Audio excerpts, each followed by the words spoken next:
So I'm Jean-Pierre Lacroix, I'm president of SLD, and I'm pretty excited about sharing with you a major study that we completed just a few months ago. Maybe some of you have attended my previous sessions. This is my 5th presentation at Financial Brands Forum. I want to thank Jeffrey and his team for inviting me back. For some of you that may have attended my presentation 3 years ago on the future of financial advice, where we identified that banks, financial credit unions are not providing the level of financial advice that customers are looking for, and it was a key factor for customer attrition, but also a key factor for growth.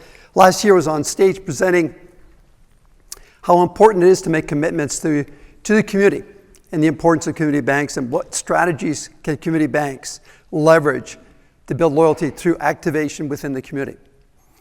This year I'm here to talk about something that is a bigger opportunity for you, and that is in the next 3 years, next 3 decades, we're going to see an incredible amount of wealth transfer. It was great to hear yesterday's presentation where they talked a little bit about wealth transfer and the gaps that were happening in the marketplace between the generations. This research will highlight some of those gaps and some strategies we need to take to move forward. A little bit about SLD. We're a brand transformation agency. We coined the phrase the blink factor way before the book Blink came out. We actually coined the phrase in 1993. We believe that growth is going to come by creating emotional connections between brands and consumers. Let's be candid, your competition can match your prices very quickly, your offers, your products, but the relationship you have on the emotional level with your customers is the key driver of growth. We're a firm believer in that. There's lots of research that we've done that validates that.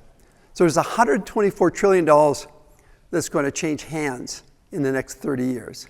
Think of it, $124 trillion. That's a lot of money. The question is, will you capitalize on that wealth transfer? Will you be a winner in that race to capitalize on that wealth transfer? Or your current strategies actually getting in the way of connecting with those future inherent customers who are looking at a place that's going to give them that sense of confidence and reduce their anxiety? That's the question that we put to the test through research. What's interesting from a context standpoint is when you look at Gen X, are going to hit $1.4 trillion annually. Think of that, $1.4 trillion annually, right? And $14 trillion by 2035. That's a huge amount of money that's changing hands. Where is it changing hands? I think what's important to understand is the middle class is being hollowed out. You can see here that the top 2% of household control 44% of the wealth. So where do you think that wealth is going to go? It's going to go to the wealthy. What is your wealth strategy for the wealthy? Do you have a wealth strategy for the wealthy? How do you appeal to this segment? Is your branch experience, is your sales choreography conducive to attracting these customers? The other one is startling, is 70% of transfers are going to be going to women. Women are going to inherit a lot of wealth. So we did some digging. We pulled all the data we've done in the last 10 years, and we created a digital persona of what this customer looks like and what they're looking for. And I'm going to share a little video clip here to provide you with kind of context. I'm not just a name on the account. Can you bring up the volume, please? I'm the investor. I'm juggling a career, family, maybe aging parents, and my own future, and I need a bank that sees my whole life, not just my portfolio. I'm invested in retirement and protection products. I'm careful about risk, and I'll admit I don't always feel like an expert. Here's what I'm looking for. I want an advisor who listens first, asks about my goals, and explains things in plain language. Someone who connects every recommendation to my real life, my retirement, my emergency fund, the big milestones I'm planning for. I want a private, comfortable space where I can ask any question without feeling judged, and workshops at the branch that help me understand my options instead of just selling me products. Yes, I use technology, but I don't want AI making decisions for me in a black box. Show me the tools, sit beside me, and walk me through them so I can trust how they work. If you want my loyalty, make me feel respected, understood, and valued.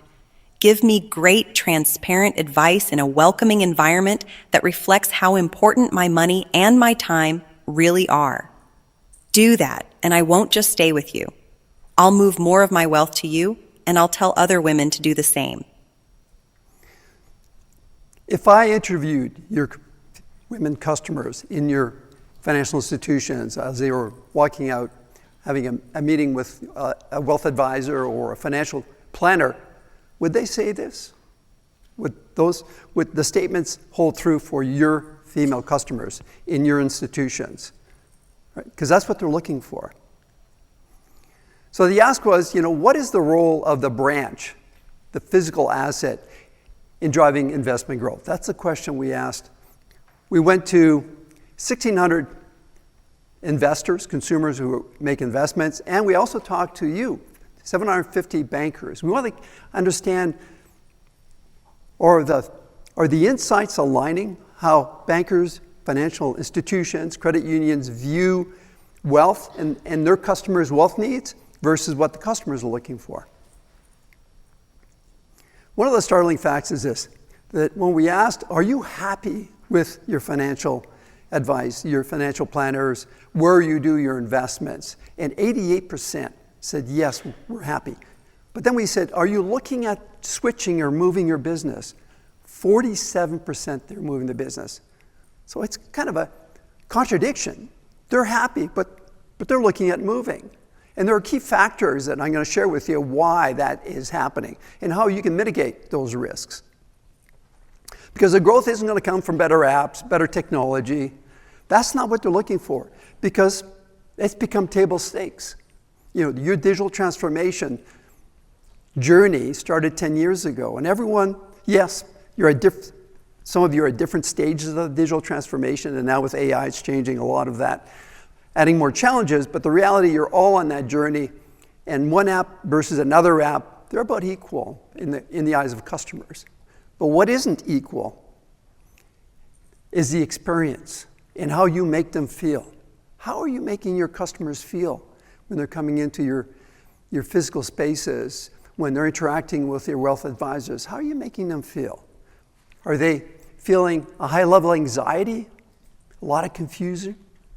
Are you providing clarity, as you heard that persona talking about, speak to me in plain words, make it easy for me to understand the information? Are you doing that? Or are you trying to sell them products? And so we looked at, are all investors the same? So we had enough data to be able to define some personas. And these 6 personas emerged. So we've got the confident navigator, 14% of investors. They're very confident. They know what they're doing. They're very knowledgeable. They play both in cryptocurrency. They do, direct investing. They also have an advisor. You've got persona number 2, the anxious delegator. They're 23% of the investors. They're very anxious. My wife would fit this category. What's happening in the marketplace? Are we going to lose our nest egg? Is our stocks up? Are our stocks down? Why are stocks down? Should we be trading stocks? Because we're getting closer to retirement. We need to have funds to retire. Persona number 3 is the digital optimizer. We actually did a podcast, which is going to be released at the end of this month with ProSite. And that podcast is all about the AI customer and what do they look for. And I have a little video clip that I'm going to share with you. But this group is AI-centric, they're digital-centric, but they still come to the branch for advice. They still use the physical asset, your facilities, when they need that advice. Persona number 4 is the legacy builder. They're at the end of, close to retirement. They're looking at what are they going to hand down to their children? How do I protect my wealth from taxation and a variety of other risks? Persona number 5 is the ambitious accumulator. They're young. They're looking at, they're the first to get into cryptocurrency, getting into Bitcoin. They're looking at ways to accumulate their wealth very quickly. And then persona 6 is the reluctant participant, 7% of their investors. So we looked at what are their needs and behaviors through the lens of these personas. And so what I'd ask you is, have you defined your personas for your wealth customers? Do you have a clearly defined set of personas? Do you understand what each of these personas are looking for you and your financial institution? If you haven't, this is a great opportunity to start looking at it. You can leverage our study as a foundation, but obviously every institution has a different profile of customers. It'd be good to understand what your persona is. So I'm going to walk you through some insights that came out of this study leading up to the importance of the physical asset. You know, inheritance is the largest growth moment and is also the largest risk. And so as we look at that transition of funds happening in the next 30 years, that's a great opportunity for you to build your wealth business, to grow loyalty with your customers, to have their entire portfolio with you. But it's also a big risk. Because what we found out was, and again we heard it last night, is that there is a lack of integration between the people who have the wealth now and the people who are going to inherit that wealth. 76% anticipate inheriting within a decade. So lots of anticipation that my parents, when they pass away or they retire or they sell their business, they're going to inherit some funds. They need the funds because buying a house is very expensive today. So the only way a lot of children are able to purchase homes is through the inheritance of their parents. But 34% switch due to poor relationship. I'll tell you a little story. So we have a wealth advisor. We've had him for 25 years. My daughter now is 37. We have a grandson. She wants to get a fund for his education, right? She could have gone to our advisor, which, by the way, she does have investment with this advisor through a trust we created. But she went to her local bank and started the relationship with that advisor. And that's the gap. You know, are your financial advisors having conversations with their customers about their children? Are they willing to have meetings with the entire family to talk about the inheritance? Or are they going to wait until they pass away and have the lawyers share the will and explain where the money is, but not where it's going, right? Huge opportunity and a significant gap in both institutions. And the time to connect with the audience with this segment is at the different life stages. In our AI study, we looked at where is AI used the most. It's used when they're starting their career, they want to make investments for the first time. It's when they bought a house, they're looking at how to balance investments, starting to plan for the future. It's when they're retiring, how do I protect my investments? These are key milestones. Are your products and services for wealth targeting these milestones? Are you talking life stages? Or are you talking products? Because they're looking for life stage solutions. They're not looking for products. They're looking for solutions. Insight number 2 is the fear barrier greater than the knowledge barrier. So we asked, if you're reluctant to invest, these are consumers who have little investment or people who are investing but could invest more because a lot of money is sitting on the sideline. We asked them, why are you not investing more? If you've got these funds, why are you not putting it into the market? And then we asked the bankers the same thing. Do you think they align? The answers align to the barrier why people invest? They don't, actually. They don't. It's like two people having a conversation.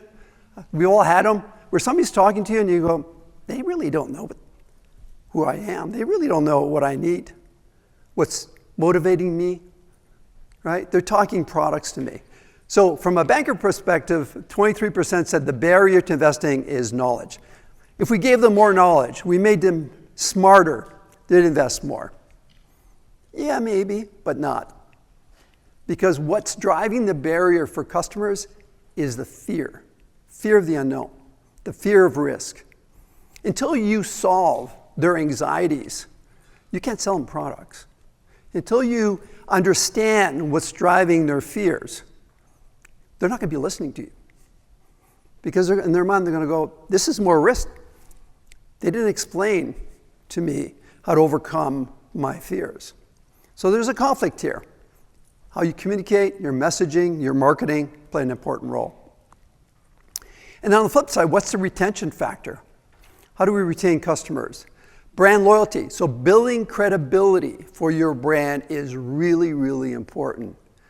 But the other negative side to that, the reason they're not leaving you if they're or switching, if their reluctance to switch, is the paperwork required. It's not easy to change investors. It's not easy to change investment houses. It's not easy to change banks. And so it's not a positive, it's a negative. The brand loyalty is a positive, but the friction point's a negative. And so how do you balance those things? Because if you're going to amass that wealth, you really need to start looking at these switching friction points and eliminating them. I remember TD, we were working with them and they launched a program where they would do all the paperwork, switching the customer from whatever financial institution they had to theirs. They would do all the paperwork, all of it. You would just sit in the background. They would make sure everything is done. And they acquired a lot of clients through that process because they made it easy to switch. It was frictionless. Insight number 3 is digital not replacing the physical. We heard it last night in a big debate. I'm a firm believer, and the research proves it, that your physical assets, and I'll prove it again today for wealth, your physical assets, your biggest growth engine that you have, better than anything else. So yes, people will research with digital. 45% of advice seeking is digital, so they go and do their research digital. We all do it, right? We all do it. Google, Cloud AI, and some of the AI platforms. But 67% still prefer to have those discussions with people. Yeah, they may do all that groundwork so that they come into an intelligent conversation with the advisor, but they're having that intelligent conversation with the advisor. And that's the important factor. And the branch plays an important role, but it's lacking. So, as part of that experience, say, are you happy with the current experience you're having with your financial institution when it comes to wealth? And in branch experience, advice and service experience are areas of opportunity. Banks and credit unions do not score well. And by the way, the full study is available at the end. There's a barcode, you can download it. And there's a lot more this presentation could take 2 hours, so I've condensed it, but there's a lot of great data. We talked a lot about AI. We've been tracking AI for the last 5 years. When we first did the study of AI, it was about the future of advice. 1% were using AI, but zero credibility. They didn't believe in it. Today, 64% are using AI for financial advice, and 56% provide unbiased investment advice. They believe that it provides unbiased financial advice because AI is not selling them a product. It's looking at their life stages. It's looking at their needs. And it's talking to them on their terms, not the institution's terms. And I'm going to share you a little video of an AI-forward consumer, how they shop for investments and what they look for. I'm one of your AI-forward optimizer customers. I live on my phone, I use tools like ChatGPT, and I still care a lot about credible human advice. Day to day, I don't go to the bank, I go to your app. I check balances, move money, and manage cards on mobile and online. And that's also where I want quick, contextual advice. I only turn to branches or phone when the stakes are high. Mortgages, big loans, major investment moves, or when something's gone wrong. I use AI as my research assistant, not my fiduciary. I ask it to explain products and compare options. But I still look to you for a credible, customized plan, clear trade-offs, and unbiased recommendations. The branch still matters, as an advice hub, not a transaction line. Give me private or semi-private spaces. Let me start the journey in the app, and then pick it up in person or on video when decisions get complex. When you combine explainable AI with strong human advisors, you significantly increase my loyalty and the share of my financial life I'm willing to bring to you. So yes, they use AI extensively. They're a digital-first consumer. But when it comes to those milestones, they're looking for human advice. And that's a great platform for you. And they're looking for that physical. 4 is, differentiated value proposition, anchor in credible plans and advice. As I mentioned, we had done a study 5 years ago on the future of financial advice, and when we asked consumers, where do you go for financial advice? 5% identified financial institution, only 5%, right? And so big gap, great opportunity. So we asked, what is And what is good financial advice, and what does that drive loyalty? 81% good advice drives loyalty. And what two factors? 27% credible plan and 18% customized to financial needs. So those are really important factors to look at. Other aspects is access to experts, investment reports, access to ATMs, and advice beyond investment.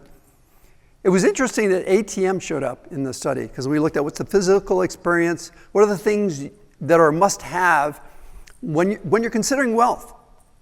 And interesting enough, access to their money still plays an important role. So if you're thinking of moving, creating these wealth centers, as many financial institutions have done, and removing cash, it's a mistake. Point insight number 5, this is the most startling. Your most knowledgeable customers for investments are actually your highest risk customers for attrition. And the reason for that, if you go back to one of my first slides, is they don't have the fear level. They're knowledgeable. They don't have the fear level of switching. They know how to play the market and understand the different tools that are available to them. So 22% switched advisors when inheriting funds. 26% moved their investment to a new provider. 3% switched some investment to another provider. I call that stealth attrition. And switched from a bank to an investment provider. So there's a lot of switching going on here. This is your high attrition risk segment. It's your most profitable segment, but it's also your highest risk. So what are you doing? What are the plans you're doing? We do work around the world. So we do a lot of work in Asia.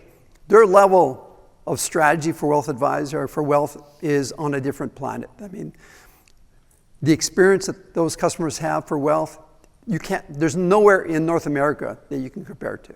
Right? They've really figured out what motivates these people to stay loyal to their institution, their advisors. Which brings up to point number 6, is the physical space is a differentiator. I'll repeat that. It's a differentiator. Why? Because it reinforces trust.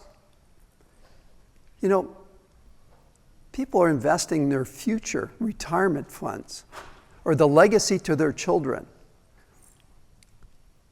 And you don't have a physical presence? I don't know about you, but I'd be very concerned that your organization is stable, that you're credible. So the physical presence is critical. It helps deepen the relationship, human contact, empathy, understanding, building trust, right? It's also a great platform for learning and educating. 28% report physical space as extremely important in choosing or staying with an advisor. More startling, 31% open an investment account due to an in-branch experience. 31%. That's a huge number that you can capitalize on. So we, in our research, looked at 4 different concepts for the experience. We looked at in-branch office, which is prevalent. We did U.S. Bank's channel strategy last year, and obviously a lot of their flagship branches have advice centers or advice offices. I'm sure that in your financial institutions, some of your markets, some of your branches have advisors. Most of them, unfortunately, are rotating, which is really not communicating the right message if you're talking about stability and credibility. Then there's the in-branch wealth learning area. This is prevalent in Canada. They have these wealth centers, these advice centers. RBC has about 150, CIBC has 100, Scotia has about 75. And these are dedicated centers. They're not doing well, by the way. Wealth investment dedicated branch. These are branches dedicated to wealth, but these are upscale, but they're in the branch. This is what happens in China. In China, you go your conventional banking, and then there's a door over here, and you go to your private wealth banking customer. And there's a whole different experience. And then you have your wealth investment center. A lot of you have in your towers. We're currently working for a large California institution. We're doing their flagship branch, and on the 57th floor, they have their wealth center, which is where they create their activities and their events. So we asked, which ones of these are going to drive growth? And really, at the end of the day, it's about transaction hub. It's about this emotional hub.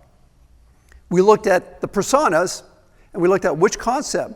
So the tower and the in-branch are the concepts that did very well, in addition to the advice centers. Why? For the tower concept, it had the highest switching intent. It had the best relationship retention. So a lot of positive things for this concept. But you can't have one in every corner. These are destination locations, right? And then the branch experience, where you have these dedicated offices within your branch, because it's convenient. They're already doing banking with you. They're already going to your credit union or your community bank or your regional bank, right? There's a great opportunity to intersect them and to introduce them to an advisor and to look at opportunities for them. So when you look at that ecosystem of the channel strategy that you need to look at the core is the tower idea. But then you have this feeder network, ecosystem if you like, of in-branch wealth experiences leading to this in-branch learning center. Now in Canada, they're called advice centers. They're not for learning. They're really for selling products. What customers are looking for are these centers for education. They're looking for areas that they can learn. Specifically, the younger generation are looking for areas to learn. So then we looked at, filtered through our Think Blink. Think Blink is a process of emotional connection. We have an AI model that evaluates brands through the 7 tenets. The heart wins. That's really understanding what is the emotional word that you own, the emotional connection you own. What's the power of design in your organization? What's the story you're telling your customers? Your purpose, your values, your beliefs. What's the context? Who are the personas that you're targeting? And then belonging. Everyone craves to belong. It's a key driver of growth, is a sense of belonging. And then how are you measuring these emotional connections? And then finally, how are you future-proofing? All this wealth is happening.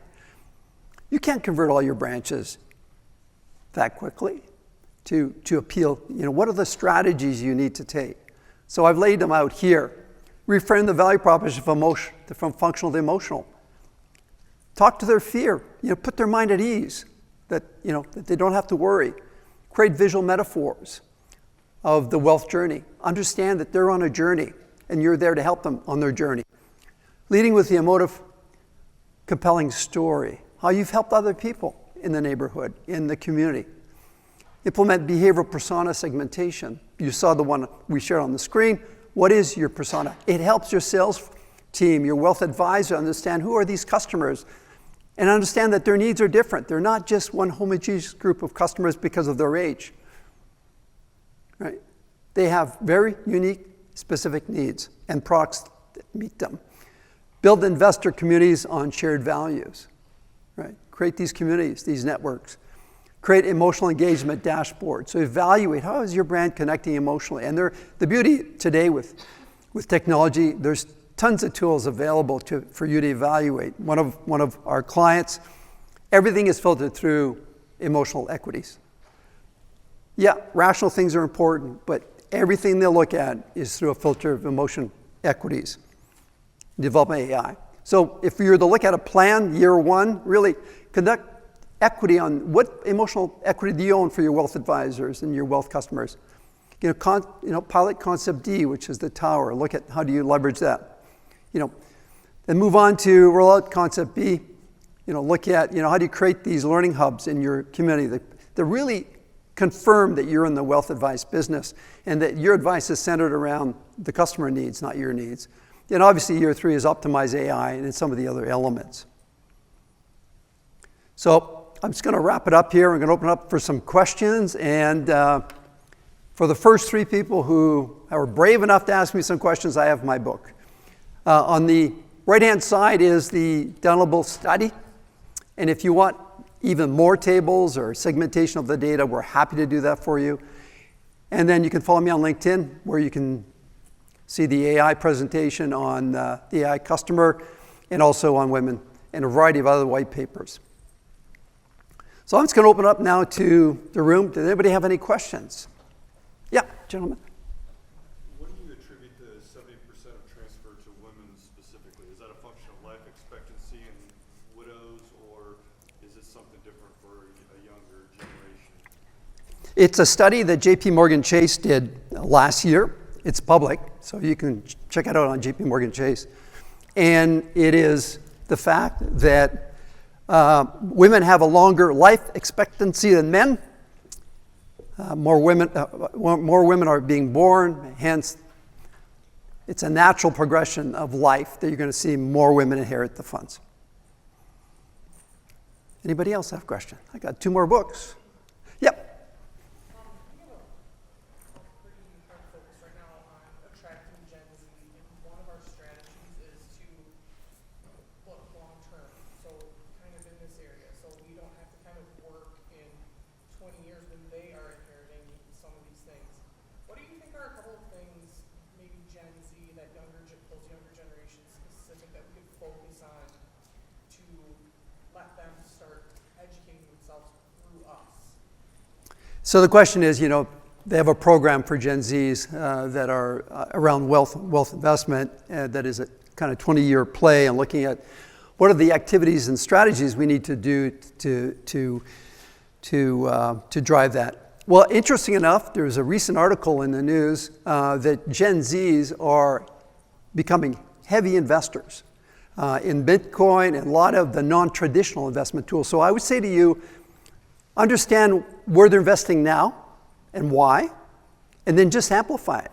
Because they're investing in those products because they don't want to follow their parents' model. They want to create their own.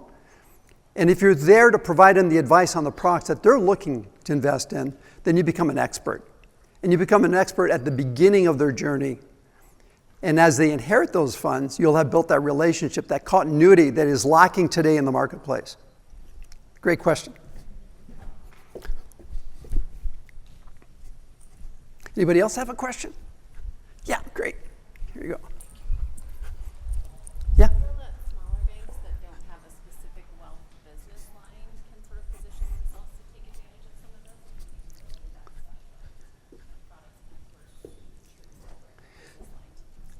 this? Yeah.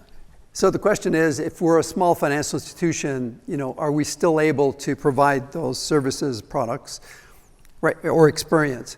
Yeah, you do, because it's very localized solution, right? So your physical location is an opportunity to capitalize on wealth, but the first thing you'd want to do is figure out how many of our customers have wealth accounts with us. How many are investing with other financial institutions? What are the products that they're looking that they're not getting from those institutions? What void can you fill? And it could be a small wedge in that relationship because they're coming to you on once a month, once a week. There's a real opportunity, and start by building the trust and the credibility, because understand their motivation is fear.